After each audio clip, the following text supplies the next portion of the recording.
All right, time to look at how every single 49ers rookie is doing after week one, because I like to follow up on things. I like to make sure that the reporting is complete. Over the course of this offseason, we made a huge deal about the 49ers modernization of this roster. They needed to get younger, healthier, hungrier, faster, and you do that through the NFL draft and through acquiring young talent. So there's a lot of talk about Mykel Williams, and he seems to be a bit of a lightning rod. And I, remember the same thing with Javon Kinlaw back in 2020. Nobody wanted to give that guy any runway to develop, and now nobody wants to give Mykel Williams any runway to develop. But these are also two very, very different situations in that you've got to remember what the particular fit and usage for each of these rookies is. And you can't grade anybody unless you have that context. So Mykel, we'll start with him just because Mykel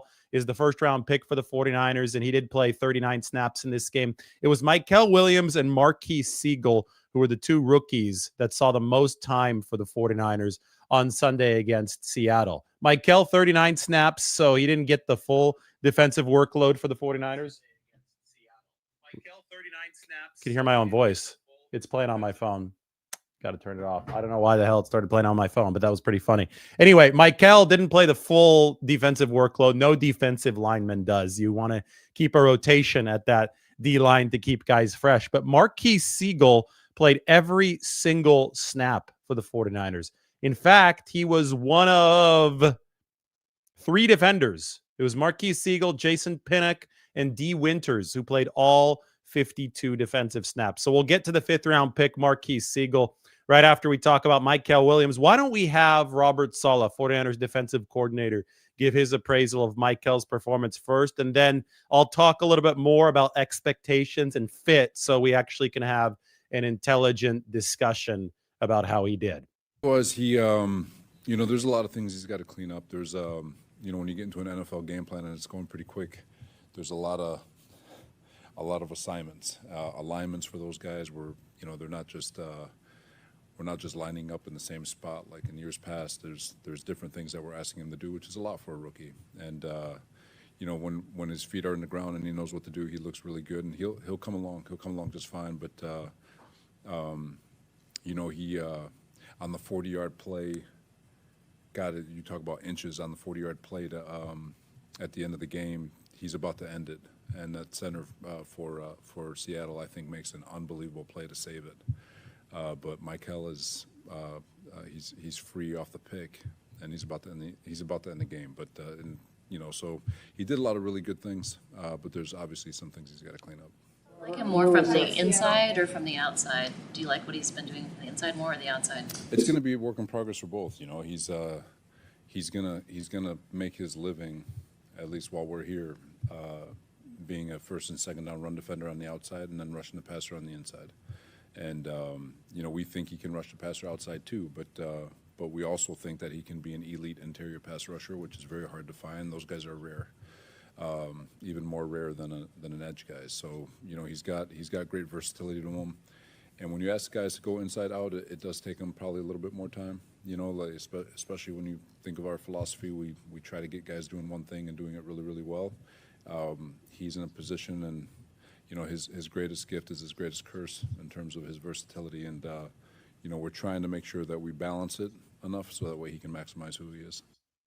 All right, so Mykel Williams and versatility. That's what Robert Salah was talking about. We're going to refer to our friends at Pro Football Focus here for a snap breakdown. Hopefully you could read this. If you can't, then I'm going to just go ahead and read what it says up on the screen. But what they do is they chart where guys are lining up. This is Mykel Williams in game one. And you heard Robert Salah talking about the challenge of being at several different spots. Well, he really was at several different spots. So 37 total defensive snaps, 2 special team snaps. That's where 39 came from for Mykel Williams. But out of the 37 defensive snaps on the line, you can see them broken down here. Hilariously, there's one snap at slot corner for Mykel Williams. Remember, he dropped back into coverage. So on one of those plays, he was away from the line. He actually was a couple yards wider and a couple yards behind the line of scrimmage. So it was technically a slot corner alignment. Salah was really in his bag defensively in this game, but 2 snaps at defensive left tackle, 5 snaps at defensive right tackle, 6 snaps at left end, 7 snaps at the Leo. That's like the left outside end. So that's in a wide 9. He was way further out at an edge rusher position. 10 snaps at a standard right end position, 6 snaps at a far right outside end position, and 1 at a right outside linebacker position, 1 at middle linebacker. Yeah, the 49ers, they stacked their 2 linebackers on one of the blitzes in this game. It was like almost a pistol of linebackers. You had D. Winters and Fred Warner stacked one behind another, and then they sent Winters on the blitz and Warner on kind of a disguise. I mean, go and watch the tape of this game, and you'll see a ton of creative stuff from Robert Salah.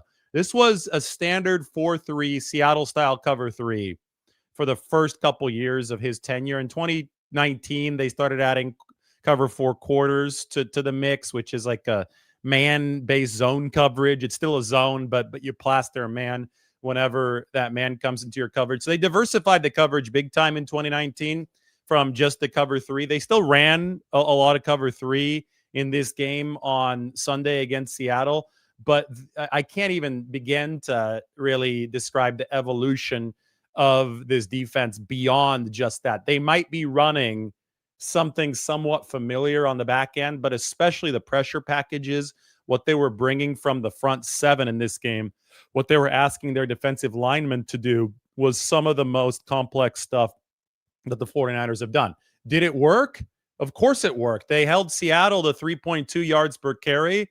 The team that was supposed to be really good at running the football. I mean, that's all that Seattle was talking about all offseason is how they're going to have success running. They didn't run the football anymore.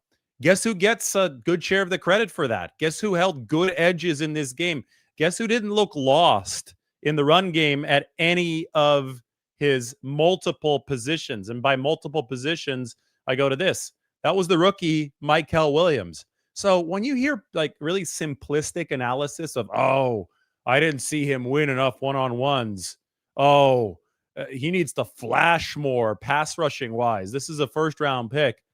Realize that football is a complex sport. And the 49ers selected Mykel Williams for a number of reasons, and they can be ordered by importance. Reason number 1 and priority number 1 for the short term, because the 49ers finished number 29 against the run last year. So one of the worst teams in football against the run last year. Reason number 1 was to set a nice edge against the run, especially on early downs, to set the 49ers up for pass rushing. Reason number 2, I would say in a long list of reasons, was to have a defensive lineman who is capable of moving around the formation so that Robert Salah can play these tricks alongside Chris Kasarik, who's coordinating this defensive line. But so both of these guys can maximize the power of their defensive line by scheming up matchup advantages. Mykel Williams played a joker-like position at Georgia. They called him a jack, actually. So different card, a jack at Georgia for Kirby Smart's defense. He was all over the formation. In fact, I would say that he probably played around this amount of positions per game. He was aligned very differently on almost every single snap. So the 49ers saw Mykel, although it was a different system, they saw the versatility from him in college that they said, okay, we're going to want to use that in the NFL. We're going to want to use it in our 4-3 in the NFL, primarily as an outside guy on early downs, shifting inside on some of the later downs, some of the pass rushing downs. So that's what he was thrown into in his first NFL start. When I evaluate Mykel Williams, I say, okay, did he firmly play the run? Was he a liability in the run? Because the 49ers had a lot of those last year. Remember, every show we were talking about liabilities against the run in 2024. That's what they had to get out. I think he did. I think that he was firm at the point of attack. I think that he showed real rigidity and strength at the point of attack. Now, what he didn't show was the ability to win in one-on-one pass rushing situations. But you know what? We didn't expect him to show that. That's actually far down the list that I was talking about. That probably is like number 7 or number 8. I only got through the first 2, but that is far down the list to the point where wasn't something that the 49ers earmarked this year for. This is a raw developmental pass rusher, period. The 49ers knew that when they drafted Mykel Williams. They said he was the best edge setter. That is a run defense quality in the 2025 college class. They wanted him to do that first. Everything that San Francisco did in this draft was geared toward run defense. Like the guys that they got are all somehow plus run defenders who can also do other things, right? Of course, Upton Stout, that they like his coverage ability, but I think first and foremost, they loved his missile radar lock. His ability to play near the line of scrimmage and augment the 49ers run defense. Marques Sigle, they loved his physicality, the ability to crash in from that safety position. Guys who wouldn't be able to put a hat on the football in the run game were not considered by the 49ers in the 2025 draft. Because if you can't stop the run, nothing else good can happen for a defense. That's what the 49ers learned the real hard way in 2024. So as long as Mykel is somebody who can leverage his wingspan, his length, his strength against the run early on, the 49ers are getting an improvement over what they had last year. I think that it went beyond that, though, in this game. And my favorite graphic, I'm going to have to refine this one because I closed this, but I've shown this before, and this is one that's worth showing again because there's just such a really oversimplistic analysis of Mykel Williams and pass rushing success that it really needs to be addressed. So take a look at this right here. This is average distance from the quarterback at the time of the throw from NFL Next Gen Stats. So this is averaging every single snap, pass rushing snap, and then it's taking that and comparing it to the actual league average. And the league average in general is right here. It's this black line right here. That's 4.57 yards. So every pass rusher would like to, on average, obviously be closer to the quarterback at the time of release. As you can see, the 4 primary pass rushers for the 49ers in this game were well within this bolded black line. Bosa was the closest. No surprise there. I mean, one guy who covers the Seahawks yesterday was saying, but Seattle's offensive line did such a good job. They only gave up 7 pressures. He was complaining about the Seahawks O-line ranked like 26th in week 1. And, to that, I quote tweeted and I responded. I said, it's not all about how many specific individually counted pressures the defensive line gets, because pressure can come in many ways. You're trying to make the quarterback uncomfortable. You're trying to constrict the pocket on the quarterback, especially in the 49ers game plan on Sunday. Robert Salah realizes the positives and the disadvantages that he has with his particular defensive line. So in 2019, for example, Robert Salah had a bunch of all-star pass rushers, one of the great defensive lines probably of all time. Salah has said that, but you did have Bosa, you did have Dee Ford, you did have DeForest Buckner, you did have Eric Armstead, who had 10 sacks that season. You could count on a lot of one-on-one wins. This year, the 49ers entered just with their backs up against the wall because of how bad the run defense was last year. That's the first thing that they had to fix. So what they did is they went out and they got length. Mykel Williams, Alfred Collins, that length, the first and foremost usage of it that the 49ers need to apply to is stopping the run. Salah realizes that there's still developmental time needed for one-on-one pass rushing wins, but he also realizes that there are other ways to affect the quarterback. And if you just take the strength that you do have right now before you start winning with all the nuances that Mykel Williams is trying to learn, but you take what he is good at, and that is length to power, and you apply that. You tell him, hey, back the offensive lineman into the quarterback. Let's constrict the pocket. As you saw in the game-winning play, Nick Bosa backed Abe Lucas so far into Sam Darnold that when Darnold tried to throw the ball, he fumbled because it hit off of Abe Lucas's hip. The only reason that play worked that way is because Nick Bosa was on average, and especially on that play, so close to the quarterback. He used his power, and then he worked in conjunction with the other defensive linemen to back offensive linemen into the QB, to constrict the pocket around Sam Darnold. This is one of the more impressive D-line distance charts that you'll see. Normally, you'll have a guy or two guys that are above league average, that are above the 4.57 yards. The 49ers have everyone not only within the 4.57 yards, but everybody is within 4 yards. I mean, Yetur Gross-Matos, who actually led them with 3 pressures, so he was really good in a few bursts, but he's at 4 yards. He's well under the average that you want to be under. Huff was pushing the pocket well. And look, Mykel Williams, 3.74 yards. He was using his length to generate power. Here's an illustration. We can't play the full videos, but this is a pocket collapsing around Sam Darnold. Now, nobody's going to get credit for pressure on this particular play, but Darnold is still very uncomfortable. This is, it might technically be a clean pocket, but this is a hard pocket to throw from. And there's a reason why Darnold only had 150 receiving yards despite playing decently well, 150 passing yards, despite playing decently well in this football game. I mean, if he doesn't hit that late one to JSN, he has 110 passing yards in this game. That's an elite defensive output for San Francisco. Mykel is right here. He's working against Abe Lucas this time. Nick Bosa's working against Charles Cross. It's a quick release play, so Darnold's able to get it out. But, I mean, even Alfred Collins, and we're going to talk about him as a rookie in a little bit, is getting push into that pocket to make sure that Darnold is in an uncomfortable throwing situation.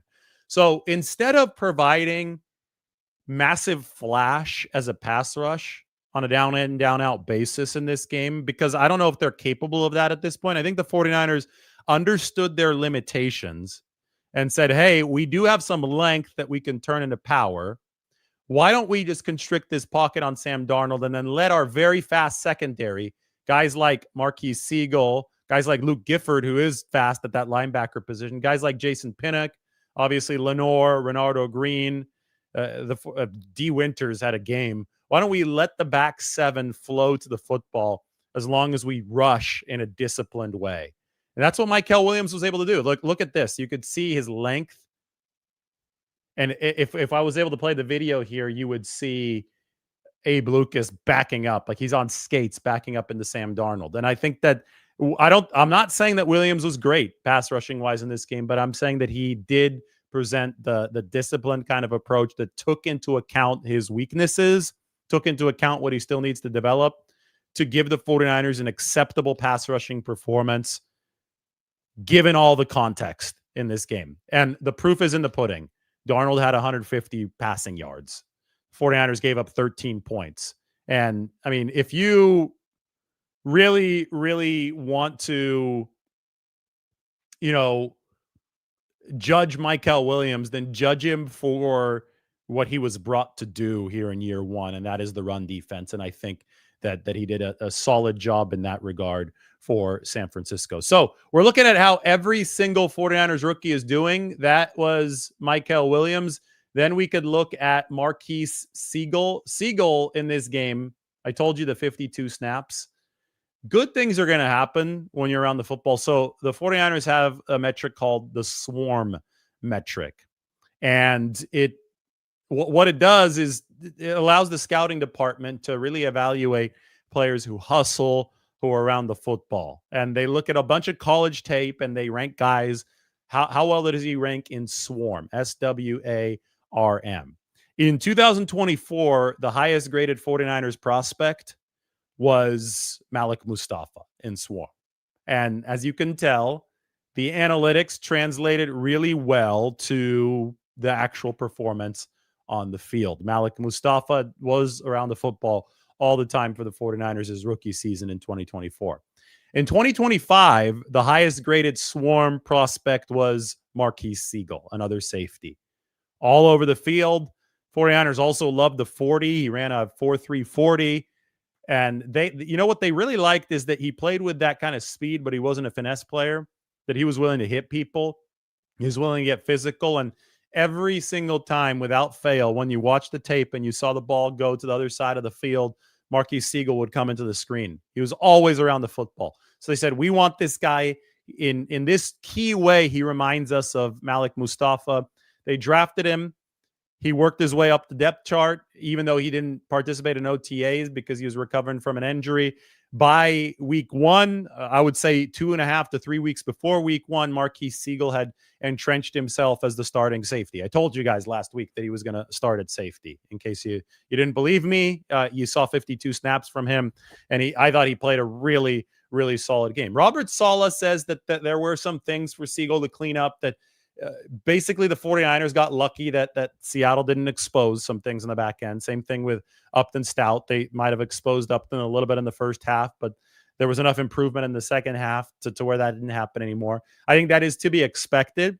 I think that Robert Saleh is obviously not going to divulge exactly what he saw that went wrong from Marques Sigle, but the main point is that Seattle was not able to capitalize on it. What we did see was the good. And when I talk about the swarm metric always being around the ball, first play of the fourth quarter, JSN catches a little screen pass from Sam Darnold. Sam Okawanu sprints out of the stack. You've got to give the most credit on that play to Okawanu. That was a hell of a hustle play, hell of a tackle, hell of a punch out of the football. But guess who's there to recover it? And fumble recovery, I mean, yes, it's definitely part luck. The ball does have to bounce rather favorably, but you make your luck in fumble recovery. If you swarm to the football, you will have a better chance to fall on the football. And it was Marques Sigle, the rookie, who fell on that football. So 2 things. The 49ers have the fastest duo of starting safeties that they've ever had in their franchise history. The game has changed. It's no longer strong and free safety. It's 2 safeties who can do everything. Just like the offense is interchangeable and adaptable, and the Shanahan offense has taken over the rest of the league, the defense needs to be interchangeable and adaptable. So they have Pinnock, who runs a 4-4. They have Marques Sigle, who runs a 4-3. So, but that's obviously a big-time emphasis. But sprint speed is one thing. Game speed is another thing. Sometimes they're correlated, not always. I think Sigle shows the game speed that the 49ers like. Out of all the 49ers rookies, he is the most polished right now. And guess what? He's a 5th-round pick. Another one of the 5th-round picks. There you go, all the way back to George Kittle in 2017. DJ Reed in 2018. Speaking of the Seahawks, they're the ones that poached him away from the 49ers. Talanoa Hufanga, Dre Greenlaw, both now Denver Broncos. Those were 5th-round picks. 49ers have found a lot of gold in this round. Most recently, they found Marques Sigle, who I think is every bit ready for this San Francisco challenge. So let's take a look at where the 49ers are. I need to zoom in on the defense. Green is a rookie, right? So on defense, they have 3 rookie starters. Mykel, Marques Sigle, and the next guy that we're going to talk about, Upton Stout. And Upton Stout, to me, had the most interesting game out of any 49ers rookie on Sunday. Why? Because Seattle decided to pick on him early. They thought that the game might be moving too fast for Upton Stout. And I think that initially the Seahawks were right. I think that they went to JSN early on. A little bit he kind of leaked out of the slot, and he was 20, 25 yards downfield, and he was able to slip by Upton Stout, who I think was a little bit late with his recognition on the play, and Darnold threw a nice rainbow pass for the completion. That worked, and that was a mistake, but sometimes you just have to tip your cap too. Even if the coverage had been perfect, I think it was a really good throw that time from Sam Darnold to JSN. It was the play against Cooper Kupp later on that set up Seattle's only touchdown of the game, where you could tell, okay, this is a rookie learning moment for Upton Stout. It's 4th and goal. Sam Darnold threw it out of the back of the end zone. 49ers pass rush actually hit really well on that particular play. I think they blitzed again on that play. Salah was blitzing 65% of the time on 3rd and 4th down. So he's trusting guys on the back end, and he's making Darnold make a decision. And Darnold made a decision, and he made a decision to probably not willingly to overthrow the ball, but he did overthrow the ball. It would have been incomplete. The Seahawks would have turned it over on downs. Maybe this game turns into a blowout if a flag is not called. And Upton Stout is the one responsible for that penalty. He was covering Cooper Kupp, and he just grabbed his arm, and he didn't have to grab his arm. It was kind of a little panic play from Upton Stout. So it cost the 49ers. It was a brutal swing for the 49ers. A lot of people were like, where's Chase Lucas? I don't want the rookie out there anymore. Of course, the 49ers weren't going to knee-jerk their way out of this thing. They were going to let Upton Stout learn from his mistakes, and boy, did he ever learn. It wasn't just the pass breakup late in the game, like the one that happened right before the JSN deep ball on the final drive where Upton Stout with his 5'8" frame soared up into the air. I mean, real vertical there, right? And knocked the ball away. You could see how upset Sam Darnold was. He thought he was going to be able to get it over him, and he couldn't. It was just great recognition from Upton Stout. That moment was not too big for him later. There was a 3rd down moment in the 3rd quarter that was coming off of a blocked field goal for the 49ers where things could have started to unravel for them, where he covered Cooper Kupp extremely well on a slant. And so Upton is the 49ers slot cornerback now, right? They want him to play with his 5'8" frame. He's beefed up. They want him near that line of scrimmage, but he's going to have to be able to cover some of these guys that line up inside. And Cooper Kupp, even back when he was an elite receiver, would line up inside over 60% of the time. So my point is that he's going to draw some tough matchups in this league. Cooper Kupp, it's going to get more difficult than this version of Cooper Kupp, the 30-year-old Cooper Kupp, who's not what he was back in 2021. It will get harder for Upton Stout, but still, to face a technician like that in his first career start as a rookie, I think that was a hell of a test. And he blanketed him on that key 3rd down. He had the huge PBU later on 4th down, and it all came after the mistakes in the first half. So what do you look for from rookies? Because you'd be foolish if you'd think that there are going to be no growing pains. You look for resilience and that real actual bounce back. And that came from Upton Stout in the second half. So those were the 3 49ers rookies who played the most in this game. I'll give you the exact snap numbers on Upton Stout. Let's see how many snaps he had in this one. He had 29. So you had 52 for Sigle, you had 39 for Mykel Williams, and you had 29 from Upton Stout. And I really, really do think that positive steps for all 3 of them. And I mean, always in these situations, look at the aggregate. The defense gave up 150 passing yards. That's really good.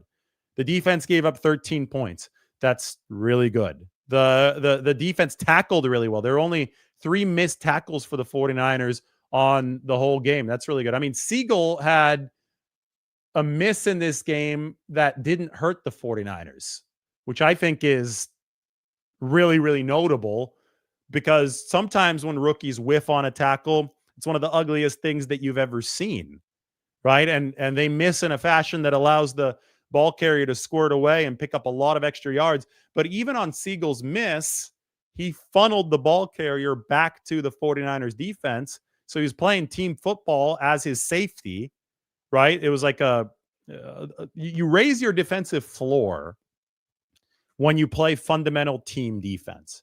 And he was able to do that. So those 3 rookies, I think, huge arrows up for the 49ers. You could see why those are the 3 guys that earned the initial playing time for San Francisco. Let's take a look at the depth chart and go through the rest of this rookie class. Nick Martin was inactive. I do not consider that a surprise. People were asking me, David, is that a surprise? No, absolutely not. I mean, Nick Martin was the rawest 49ers linebacker. I think he's going to be a good player. He's got a high ceiling, but at this point, they've got to go with higher floor. Is he going to be active at some point this season? Possibly. They might take an injury in front of him. This might be more of a 2026 player, but the 49ers are very happy with Warner and Winters. I think they're very happy with Luke Gifford, and Tatum Bethune is a much more mature player in his second year than Nick Martin. If you're going to have 5 linebackers up, the 5th is going to be Curtis Robinson coming off of that practice squad because of special teams capability. So Martin is still developing, and he's probably going to need, at least in the very short term, to be active. He's probably going to need an injury for the 49ers to need him. It's just the way that it shakes out. CJ West and Alfred Collins, they're both active. West got 7 snaps. Alfred Collins got 9 snaps, though. So this wasn't a big-time role for either of these two players. Again, not surprising in the least bit that these are, at this point, rotational defensive linemen. Given how well Kalia Davis is playing, I think that the spot that ultimately might be the one that starts to give up some reps is Jordan Elliott's, but I thought that he was good for the 49ers too. Jordan Jefferson was inactive, so he's still picking up the 49ers system. That's who they picked up off of waivers to begin this season. I do wonder, once Jefferson is active, where is he going to be in the snap competition versus CJ West and Alfred Collins at defensive tackle? Right now, the 49ers have still been blessed with solid health along the defensive line. You can knock on wood for that to continue, but this is the NFL, so we know it won't. That's the unfortunate reality. So sooner rather than later, they're going to be asking for more snaps from West and Collins. And what we're going to do is we're going to track the snaps on a week in and week out basis. 7 for West, 9 for Collins. Way too small of a sample from which to glean much of anything. I think the sample itself is the progress report. So if it's up to 15 snaps for both of those guys next week, that's significant progress from week 1 to week 2. If they're up to 20 snaps by week 4, 30 snaps by week 5, that'd be huge progress. But again, patience is what is needed, especially for somebody like Alfred Collins. But it's also not just about physical prowess. I think that Collins has gotten into better shape. I think that West has really learned how to pace himself at the NFL level. That's all great, but it's also about technical know-how, maybe even more about technical know-how beyond a certain point now. Hand placement. I mean, the guys that you're facing realize that everybody in the NFL is big and strong. There's nobody in the trenches in the NFL that doesn't have at least, decent measurables, right? You have to bring the physical prowess to the table. What determines a lot of these battles is the knowledge of how to balance your body, the knowledge of where to go, the knowledge of where to place your hands, a lot of the hand fighting up front.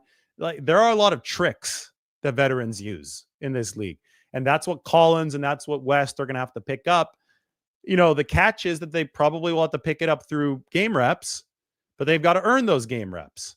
So that's where it's a little tricky for rookies to catch on. But I do think that there's going to be potential room for the 49ers to see these rookies develop, because this defensive line, as you can see, despite having a lot of names, there's a lot more opportunity here, especially on the inside, than there had been in years prior. Sebastian Valdez still in the practice squad for San Francisco.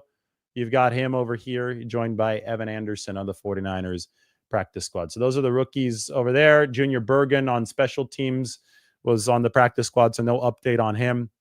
As far as the offensive lineman, Connor Colby got 1 snap. There was a very, very brief need for Connor Colby to take over guard for 1 snap.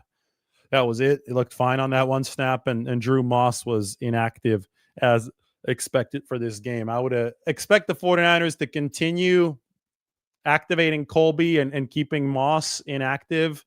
However, we're going to look at Trent Williams' status today. I think he's on the track toward playing. I'll report more firmly from the 49ers facility.